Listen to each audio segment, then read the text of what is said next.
Okay, guys, we have a little bit of a plant clinic on our hands. I've lost one leaf off my Monstera Siltepecana, and I have other ones that are basically just rotting away, turning yellow, getting weird, like melty spots on them. The new leaves are coming in with no markings, and the bottoms are crisping and falling off. So we're going to unpot this today. We're going to assess what we need to do to fix whatever's going on. And yeah, that's our objective for the day. So stick around and let's see what's going on there.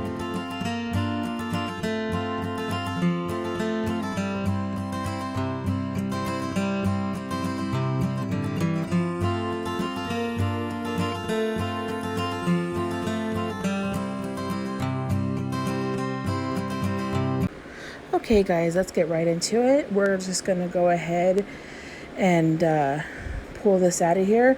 I still haven't gotten my new camera. It's supposed to be here Saturday, so we're still working with what we got.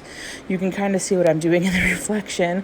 I'm just basically taking the pole out from the plant to see what the pole looks like. And I have some suspicions that there's some molding, and I am 100% right. I don't know if you can see that fuzzy mold there, but ew. So we are going to go ahead and see the roots. I don't know if the mold has rotted the roots, but it's definitely affecting the growth and health of the plant. So we're going to need to clean everything out here and check the roots out. I don't know if I'm going to have to reroot it or what. Well, let's see what we got. Oh, okay. Actually, the roots look pretty good. They're not rotting. They're not mushy. They are white. They are a little dirty. They need to be washed off. But the roots are in good condition. It's got a very extensive root system, nice, strong, thick roots. And yeah, none of them are mushy. I'm feeling around, and this pole was definitely the issue. We got some good roots. We don't have any problems here.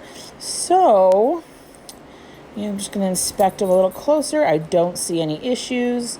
I am going to be pulling off these bad leaves here. I'm going to pull off the leaves that are already turning yellow. I want the plant to focus on new healthy leaves and not trying to potentially heal these leaves. So I'm going to pull these two leaves off, and there's an aerial root on one of the nodes. So I'm just going to bury it a little deeper and let it grow some more roots from that aerial root. But yeah, let's take these off here. Boom. And now we have a pretty healthy plant still left. This plant is going to need some support, so I'm going to go ahead and get this out of the way. I washed my pot with hot water and soap, so it's good to go. As you can see, it's clean inside. There was mold in the water. I didn't get a shot of that. I'm so sorry. But I'm just going to go ahead and feed the wick that I also washed in hot soapy water right back through the pot. This is a little difficult for me sometimes because my hands don't always do what I want them to do. So just give me a second, and I promise I'll get it in there eventually. I'm going to use a little faux moss pole that I am using with my other Siltepecana and with one of my Monsteras. Since pond is a more wet substrate, there's my pond there that I've washed and cleaned. I'm going to use that because I've had success with those in a more wet environment. Obviously, the coco coir pole with the wood stake was not my best move. You live and you learn, and let's go ahead and fix it so that the plant is no longer suffering. I got these poles on Amazon, as well as the pots and the scoop. I will link those in the description box down below. They work really well in a wet environment. I have these poles in several different plants just for stability, and I haven't had any rotting or mold issues with them. They're not good for attaching plants, unfortunately. There's not much for the aerial roots to grab, but I do have some PVC pipe on its way to me, and I'm going to make a real moss pole for this plant out of that, since the PVP won't rot. So is it PVP or PVC? I think it's PVC. Anyway, so I got the plant set up in here. I'm going to put a little piece of Velcro to hold the plant to the stake to make it easier to pot, so I'm not trying to manage the pole and the plant while I'm filling the pond in. And I got the roots. Just going to set them in there and spread them around so that they're not all clumped together. That allows the pond to work a little bit better if all the pond can touch each other rather than just a clump of roots. and we're going to fill it in. I can already tell I don't have enough pond here, so I'm just going to use what I have, and then I'll wash a little bit more and we'll top it off. There's a few leca balls in here that is totally fine. It'll just give it even more aeration.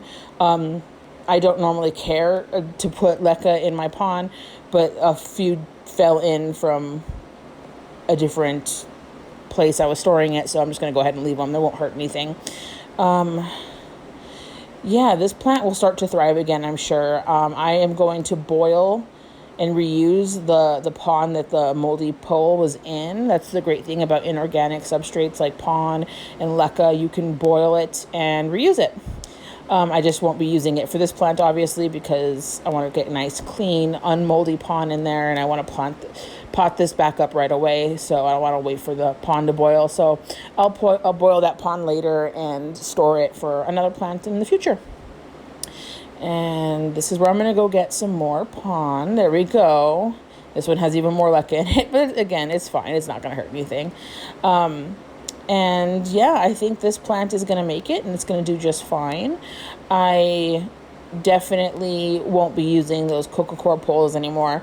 I noticed that not only was the wooden stake moldy, but the pole itself had like this sticky, almost like if you touch a bottle of honey and your fingers are left like with the stick afterwards. That's what that pole feels like when you touch it. It's so weird. So yeah, I'm just going to go ahead and fill this in and get it looking nice and pretty so that we can put some water in the pot and put it back where it goes. I am going to cut off another piece of this Velcro just to attach the top to the pole as well, just to give it, like I said, some stability so it can continue to grow upright. And there we go. But this plant, up until this very moment, has absolutely loved being in pond. You saw that extensive root system. Once I get this thing a proper moss pole, it's going to grow the biggest leaves. I'm so excited for that. The PVC should be to me this weekend. But yeah, there we go. It's all set up. It looks beautiful. It's going to thrive now that it's off that nasty moss pole. I will give you a better close-up of the pole here, just so you can see what we're dealing with. All that fuzzy mold is just so bad. My plant was drinking all of that up, that poor plant, but we have fixed that. It is good to go, and this pole is going straight into the dumpster. I want nothing more to do with it. I have another pole that I don't want. I'll see if anybody wants that in my local swap, but yeah, this is the pond that was used. This is the leaves that yellowed and the pole. And this is the plant now that it's in clean pond.